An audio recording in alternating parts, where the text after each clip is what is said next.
Sarvam Kalvidan, Sarvam Kalvidan Brahman is Sanskrit, the language in ancient India. Sarvam Kalvidam Brahman. Everything is one consciousness.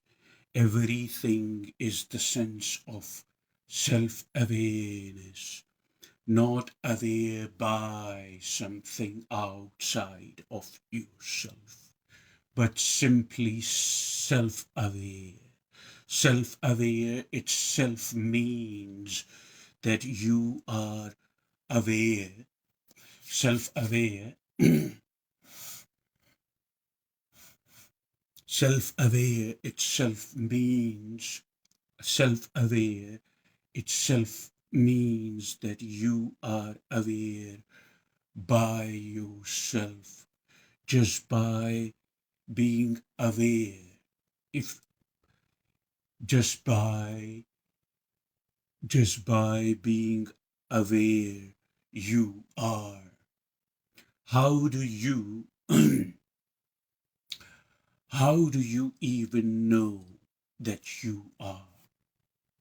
Please focus on my words. I'm giving you truth and I'm giving you wisdom. I'm not talking anything super fictional or fictional. I'm talking about your very experience. How do you even know?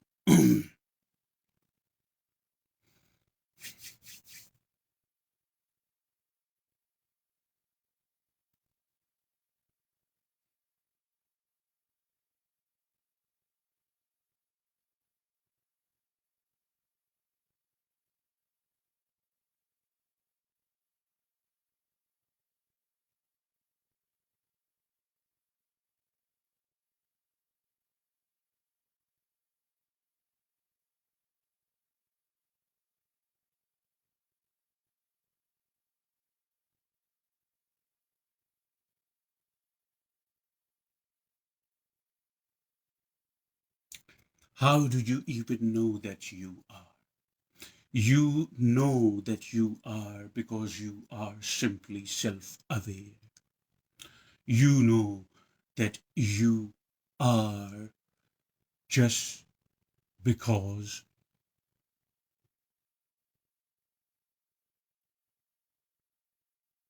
you are simply self-aware. Just by being simply self-aware, you become. You see, just by being simply self-aware, you become. Um, you are not aware by, you are not aware by something outside of yourself.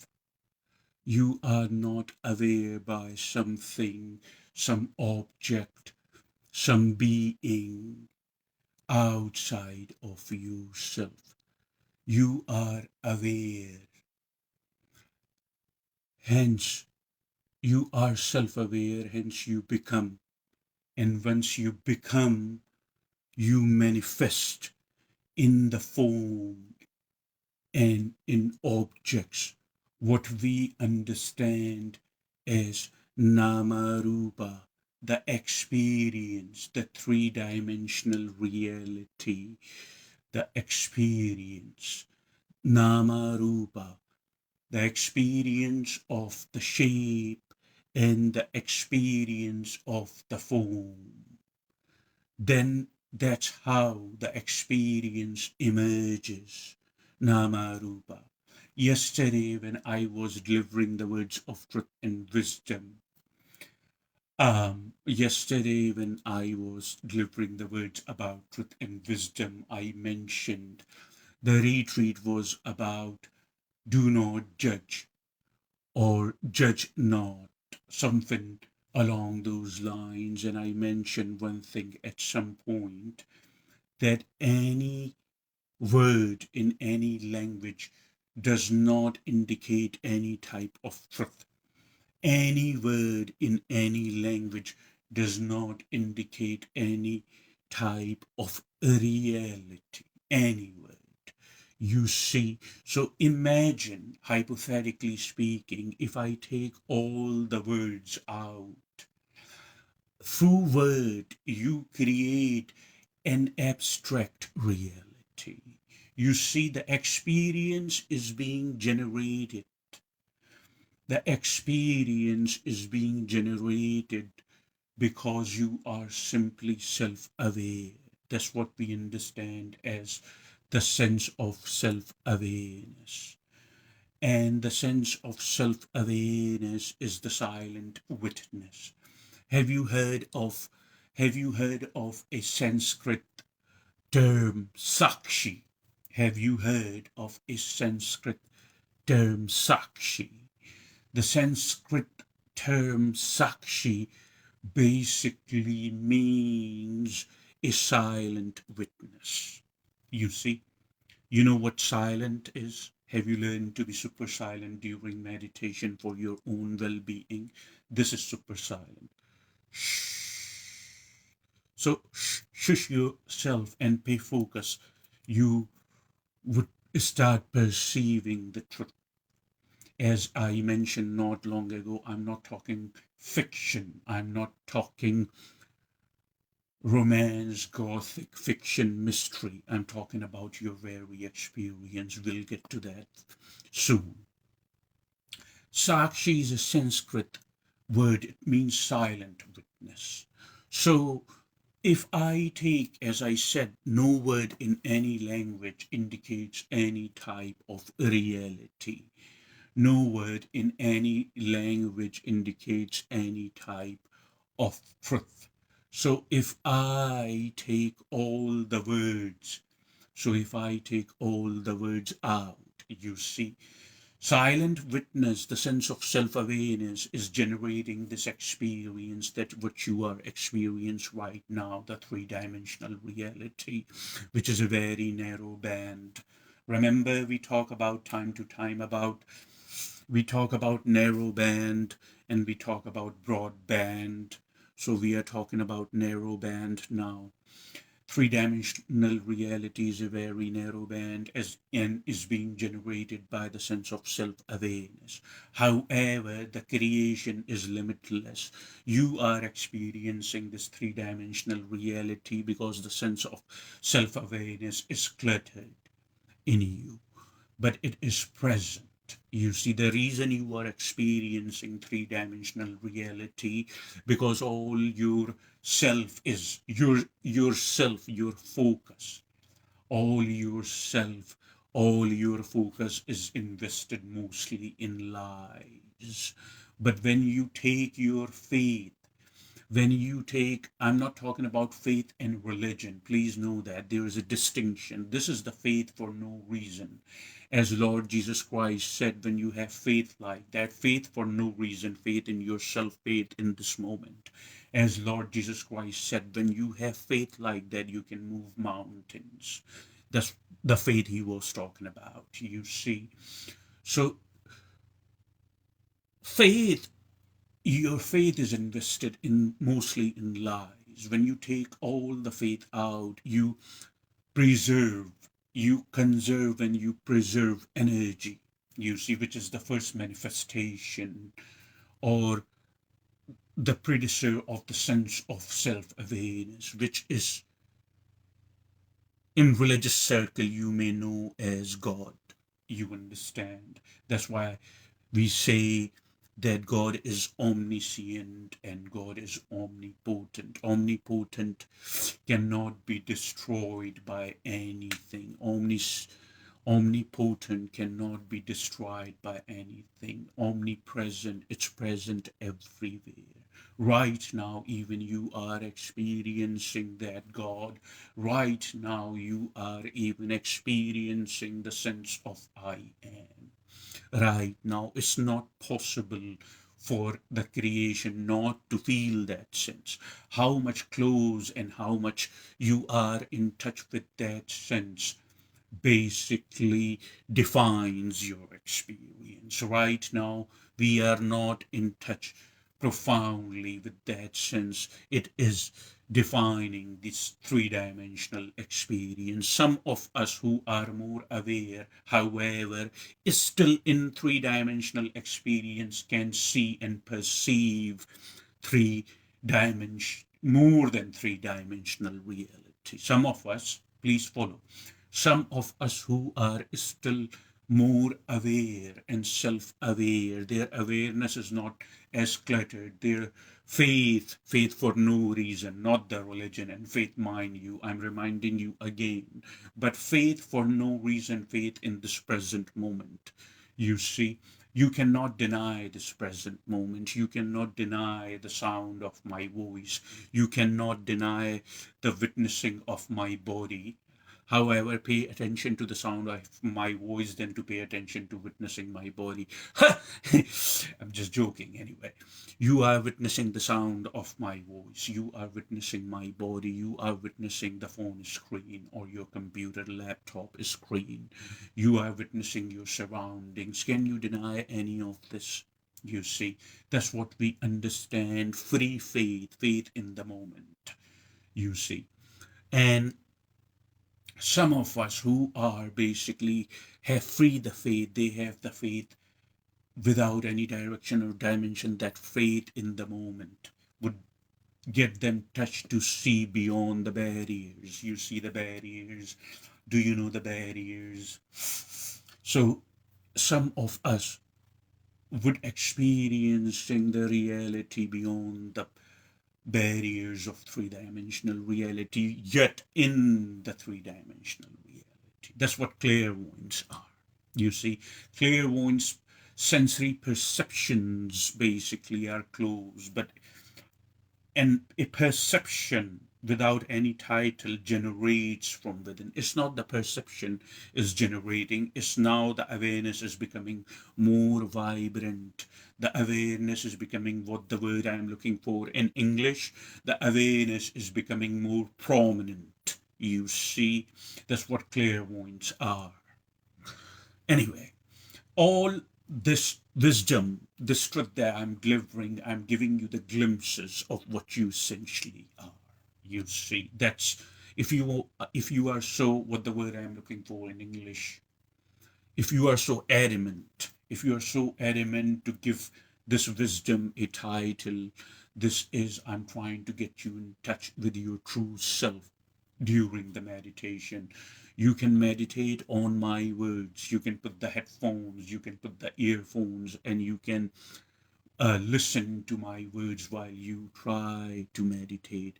It would unclutter you, it would unban you, it would disband you from the three-dimensional experience, at least for some time. You see, the more you are not fascinated with the three-dimensional reality around you, the more you are not fascinated with the objects and beings around you, the more you are not scared of the result, that what would happen, what if, and all that, the more you are in touch, the more you are in touch with the ultimate truth. That's what meditation is. Meditation gets you in touch with the ultimate truth. I was in a meeting a few days back, basically, and I was in a meeting a few days back with the people. I was in a meeting few days back with the people of same interest as myself. You see, yoga and meditation is not what I do to pass time. Yoga and meditation is life for me. Thus, like a Swami, Swami's priority is to, a Hindu holy man is the translation of it, and yoga and meditation is a must which comes like a Swami. I'm not, however, proclaiming or self-claiming myself. I don't like titles. I don't like to put titles on the phenomena. I am a phenomena, you are a phenomena. In reality, it's only one consciousness. Remember, not long ago, I mentioned Sarvam Kalvidan Brahman. Everything is one consciousness. You see, the reason you cannot see that way because you are living in Maya. So unban yourself from the lies, disband yourself from the lies, free your faith, and then you would see a dimension that you never realized existed. You see, yet still in the human form. The more you grow in meditation, the more you grow in yoga, the more vibrant your life energy becomes. And after a certain period of time, you start perceiving that reality, and yet you remain in the body. You see, when you go to India, I'm not talking about here, nor I am saying it with any arrogance, nor I am saying it with any arrogance or any condemnation. However, everybody knows that India is the birth. Have you heard the term birth? That India is the birth of human wisdom or wisdom, and India is the birthplace of yoga. India is the birthplace of yoga and meditation. Those seers are those seers are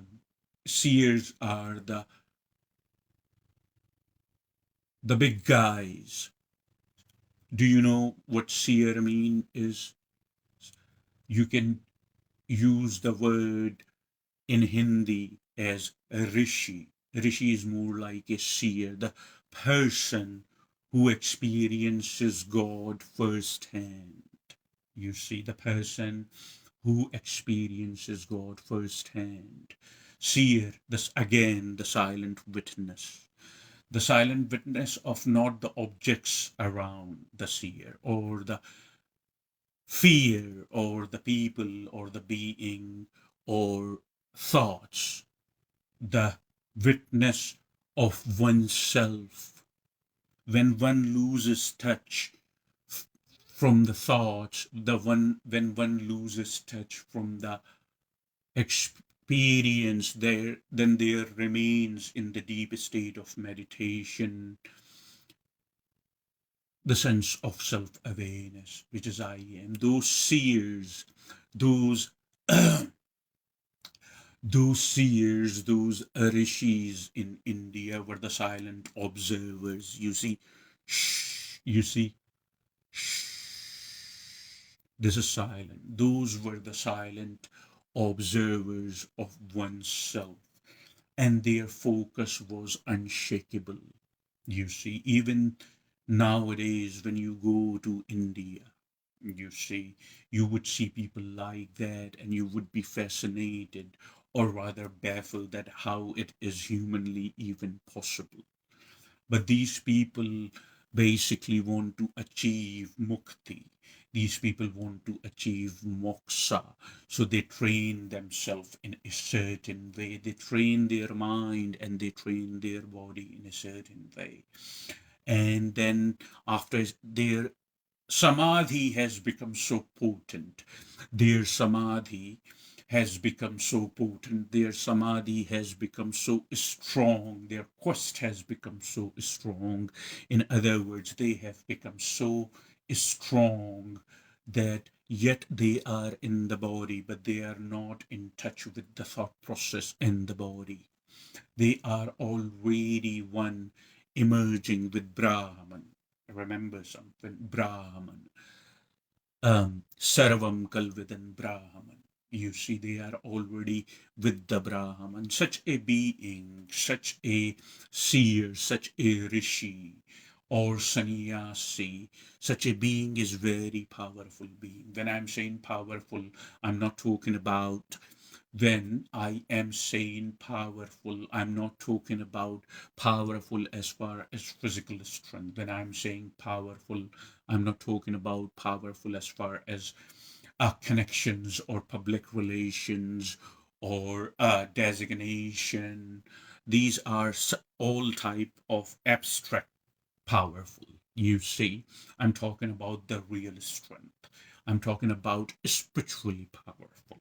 You see, the one who can manifest even reality if so wish. You see, um, that's why an average human who is not performing yoga and meditation is very intimidated and overwhelmed by such beings. You see, when you go in your surroundings, even if they do not speak a single word, even if they are silent, and you are still at a distance, basically, you are still at a distance, and you are not even in the close vicinity. Maybe you are distant quite a bit, but you would see, not per se witnessing through your eyes, but you would um, feel, you would perceive that something has changed in your experience the more you are getting closer to the being. Something has changed in the experience. The climate has changed. What you are perceiving, your feelings are changed. The more you get close to such beings, the goosebumps will come on your skin, even if they are super silent, super silent, just like this. And they are in samadhi, in a potent samadhi, but the level of your energy would increase a lot. You would have the goosebumps on your skin. Sometimes people witness themselves performing awkward or weird activities without no reason if you are in the vicinity of such a being. The reason I'm telling you all this, because when you grow in the quest of finding truth and to achieve mukti and moksha, there comes a time in your life that the level of energy has risen, which is prana, the life energy. It has risen up so high that now body is not able or capable of holding it for too long. And these people also do not expect anything from anybody. These people, if they heal somebody, they don't expect things. They don't expect sometimes even food or any type of addictions. You see, they have transcended themselves. It becomes a natural process for them. When we were children, when we were young, we liked the candies and we liked the chocolate. We had a fondness. I hope you're following me. We basically had a fondness towards the candy and towards the chocolate and sweet things. You see, when we were children, when we grew up like we are right now, we do not have that kind of fondness. You see, until unless one has developed some type of addiction towards things, you see, that can happen too. But I'm not talking about exceptions here. I'm talking about a normal average person, that now we do not have that kind of fondness. Every now and then, yeah, but not as much fondness, not as much fondness as we had when we were kids. Is this a fact or is not a fact? You see, I always talk about your practical experience. I don't talk fiction to you. It's a fact. So that becomes, for us now, that is a natural process, just like those swamis, or just like those seers or the rishis who are engaged, that's the word, who basically are engaged in the self observation or the observation of oneself. They have graduated from kindergarten. You see, most human on this globe, not only in our American society, but everywhere, one way or another, in all the societies, most humans basically, they have not graduated, unfortunately, from kindergarten.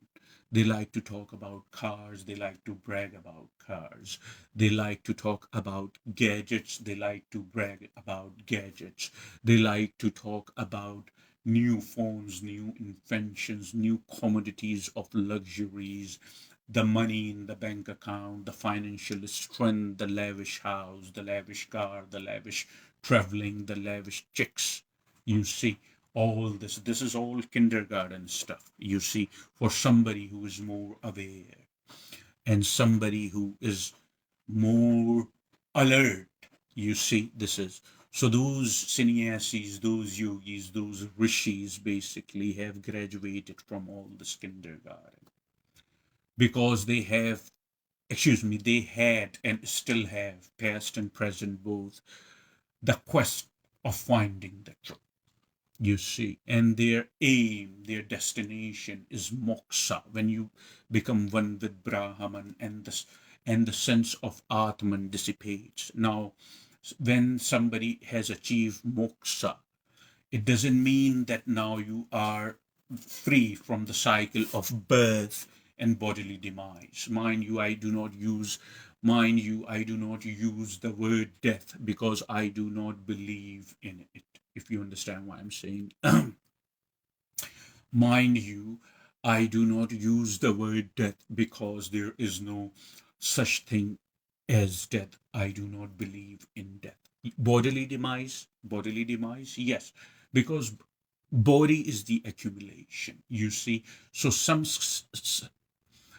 moksha or mukti does not mean that now you have you are you are basically now out of the circle of birth and bodily demise, yet you have freedom to come back out of compassion for humanity. Remember, I said not long ago, most humans on this globe have not been able to graduate from kindergarten.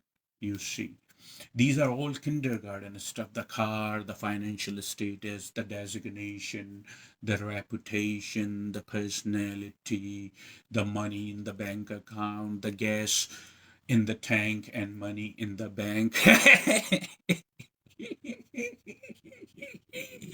And I observe sometime, not critically, so mind you, not critically, but when I observe sometime, I look around at how humans are functioning. I say, wow. I mean, no, not critically, this is not criticize. And then I tell myself, let me give them the option of liberty.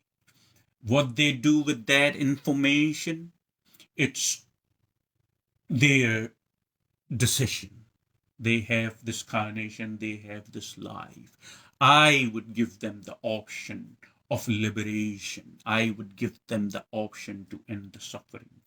If they take it, it's on them. If they do not take it, it's on them. I would not go to their doorstep. I would not go to their doorstep and ring their bell or knock on their door first thing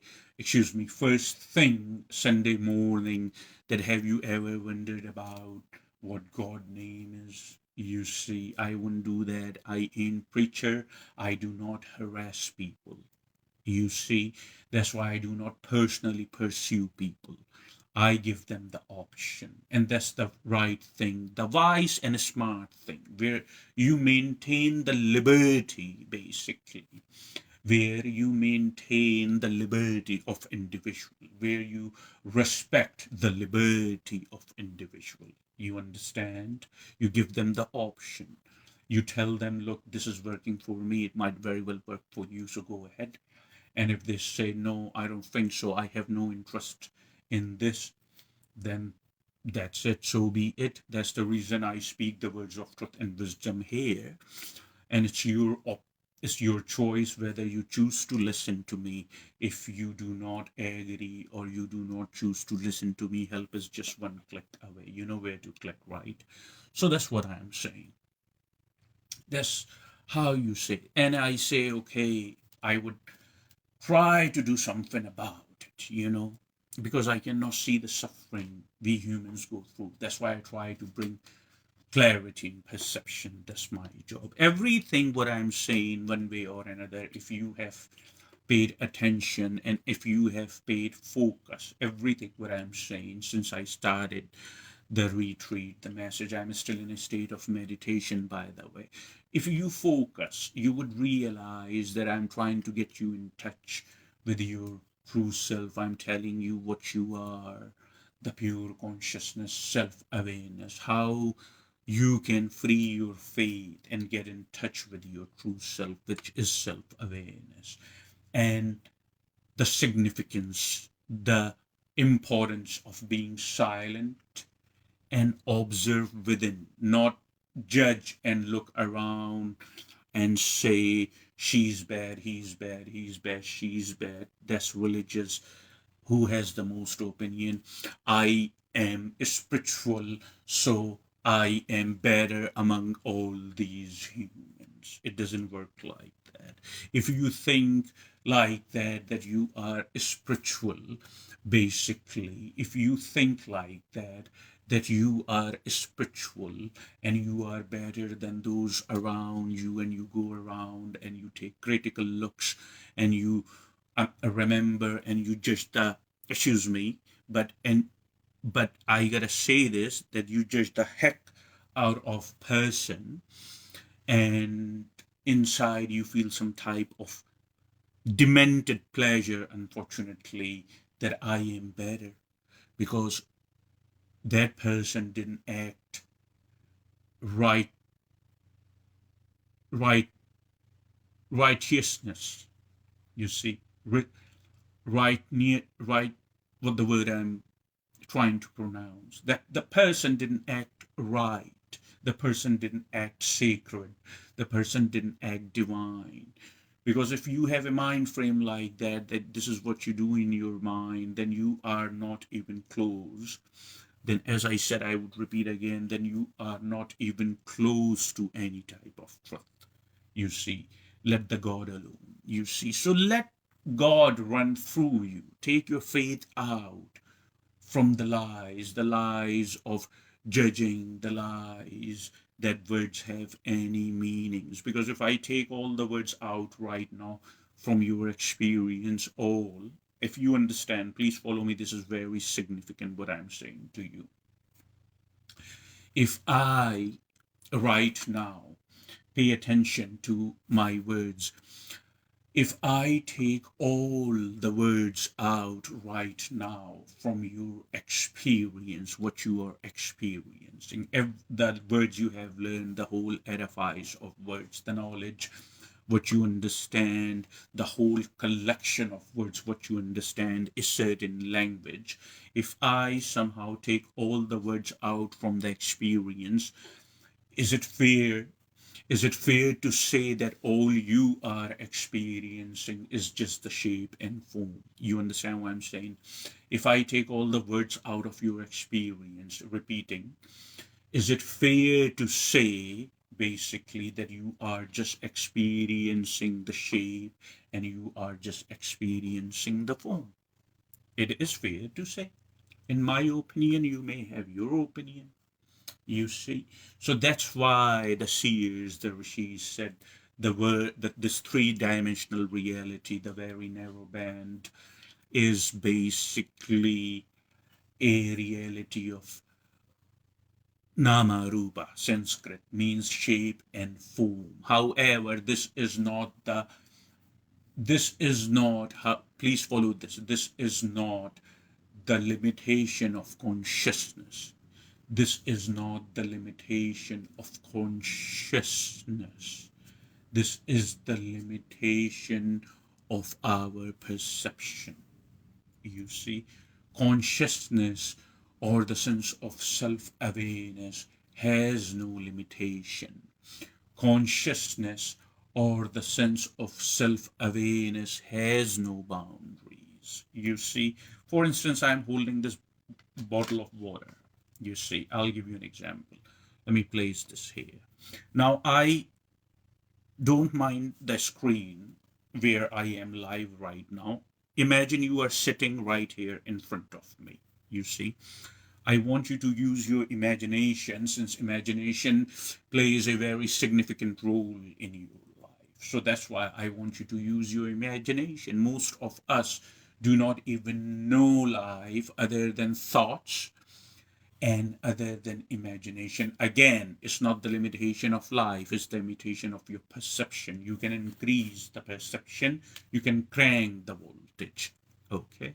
So if you are sitting right now, right here in front of me, and I am looking at this bottle, you see, from this dimension. If I am looking at this bottle from this dimension, I am not able to see the front label of the bottle, isn't it?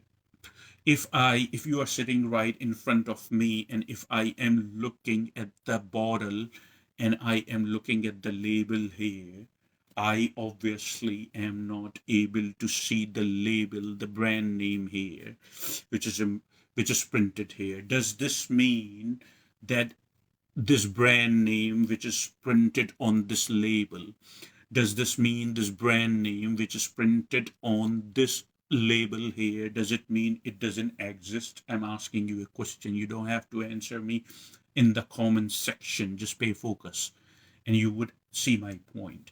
If I'm not able to see this label on the brand name on the label because I'm looking at a different dimension of the bottle, does this mean that the brand name or the label, this side of the label, does not exist? No, it exists all along. You see, it's just that my perception, my sight is limited. You see, my perception is limited, so I'm not able to see the brand name on the label. But if I increase my perception somehow, I literally am able to capture the entire bottle. Literally, I'm not joking. This is what yogis are. This is what meditators are, because they crank the voltage, and when they crank the voltage, power becomes the light becomes brighter and brighter, the light of self-awareness, the light of pure consciousness, and then they capture basically an object to its entirety. You see, an average person cannot capture an average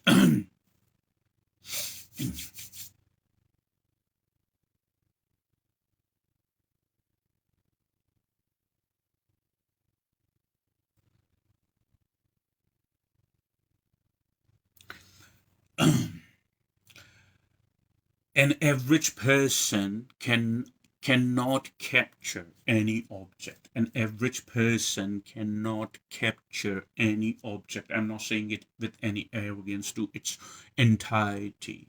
It doesn't mean the object does not have different dimension, but the average person can only see because of the limitation in the perception of the average person, if you understand. But the yogi, the silent observer, the sakshi, the silent observer, just like consciousness or consciousness light, crystal clear consciousness light, can see and capture the entire object to its entirety, because the voltage within basically is being cranked. Now the sense of self-awareness and the pure consciousness is very prominent.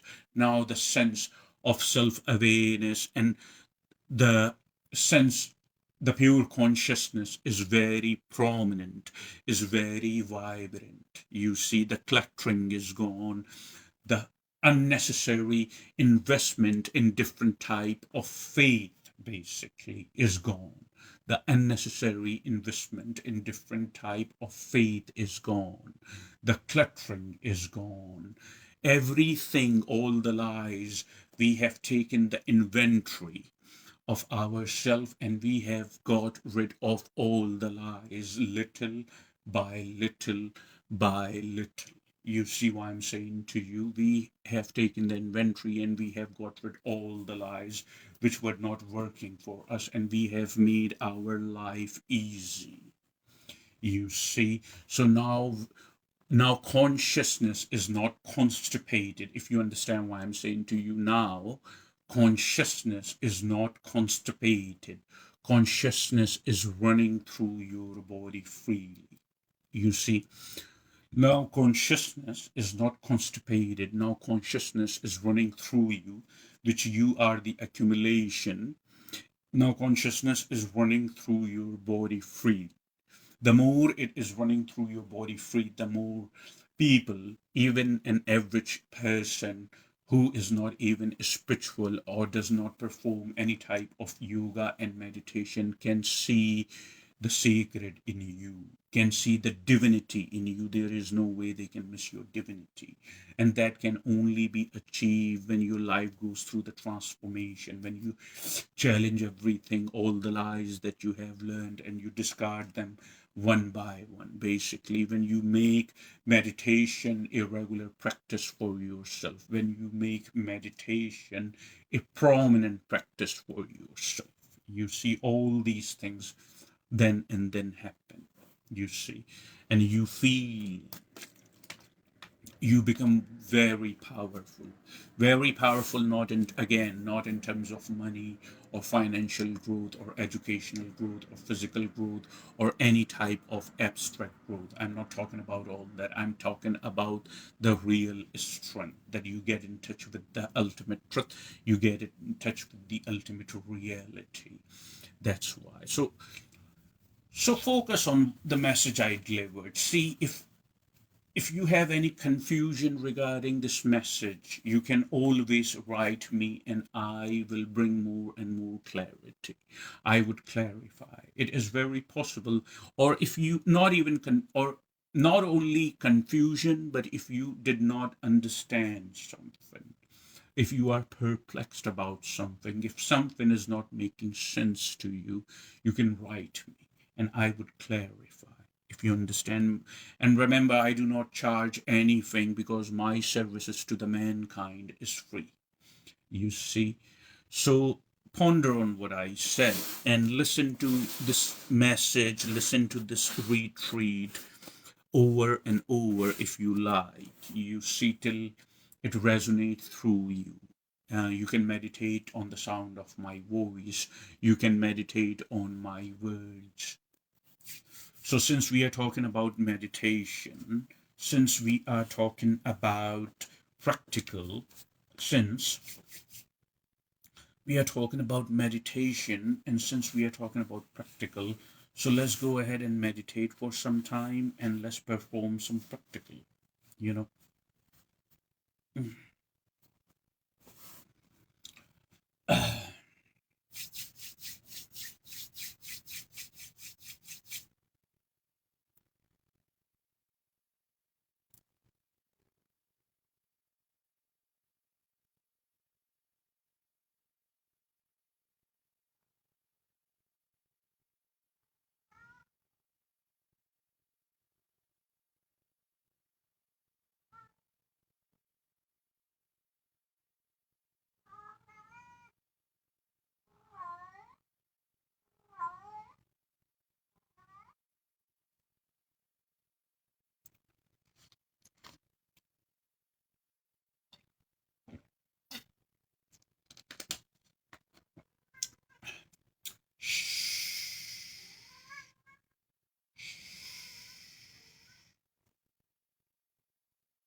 Oh.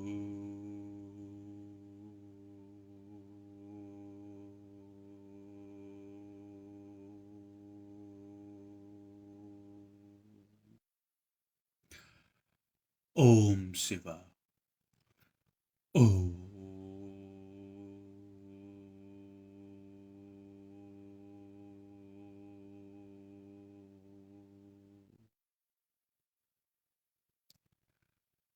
Om Shiva. Oh.